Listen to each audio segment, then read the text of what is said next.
গরমকালে রান্নাঘরে আসা মানে হচ্ছে শীত আর অগ্নি পরীক্ষা দেওয়া। মানে বুঝতে পারছো তো আমাকে দেখে কি অবস্থা। মানে পুরো কাহিল হয়ে গেছি, আর যেন মনে হচ্ছে চুল্লিতে আমি ঢুকতে যাচ্ছি। কি অবস্থা বলো তো, আর পারা যাচ্ছে না এই রান্নাঘরে এসে।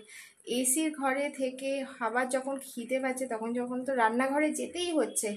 কিন্তু কি অবস্থা ভাবো, আমি তো পুরো স্নান, মানে বুঝতে পারছি না আমি স্নান করে আসলাম নাকি রান্না করতে করতে স্নান করলাম, কিছুই বুঝতে পারছি না। তোমাদের কি অবস্থা আমাকে জানাও, তোমরাও সবাই নিশ্চয়ই যারা মহিলারা রান্না করছে সেম অবস্থা। অগ্নির পরীক্ষায় রোজই যেতে হচ্ছে সকাল বিকাল রাত্রির, আমার মতন। তো আর অনেকেই আছে যারা তোমার শেফ আছে, সেম তাদেরও কি অবস্থা।